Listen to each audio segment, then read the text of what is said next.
Rapid action battalion RAB প্রতিষ্ঠা লগ্ন থেকেই বিভিন্ন ধরনের অপরাধীদের গ্রেফতারের ক্ষেত্রে জোরালো ভূমিকা পালন করে আসছে। এরই ধারাবাহিকতায় হত্যা মামলার পলাতক আসামি মোহাম্মদ সাদ্দাম প্রামাণিককে গ্রেফতার করে। উল্লেখ্য, ভিকটিম বাবু শেখকে পাবনায় তার নিজ বাড়ি থেকে ৫০০ মিটার দূরে পাবনা জেলার পাবনা সদর থানাধীন ভাড়ারা ইউনিয়নস্থ নলদহ নতুনপাড়া শাকিনস্থ জৈনিক জামাল শেখের চায়ের দোকানে চা খেতে গেলে অজ্ঞাতনামা আসামিরা অতর্কিত এসে ভিকটিমকে টার্গেট করে গুলি ছুটতে থাকে। গুলিতে ভিকটিম মাটিতে লুটিয়ে পড়লে সন্ত্রাসীরা দৌড়ে বিভিন্ন দিকে পালিয়ে যায়। পরবর্তীতে স্থানীয় লোকজন ভিকটিমকে উদ্ধার করে মুমূর্ষ অবস্থায় পাবনা জেনারেল হাসপাতালে ভর্তি করালে কর্তব্যরত চিকিৎসক তাকে মৃত ঘোষণা করে।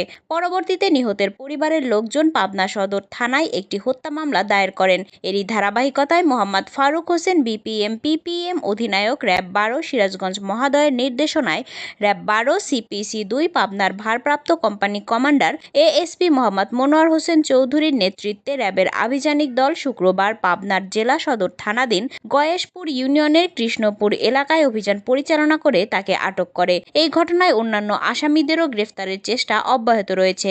গ্রেফতারকৃত আসামিকে পরবর্তীতে আইনগত ব্যবস্থা গ্রহণের জন্য পাবনা জেলার সদর থানায় হস্তান্তর করা হয়।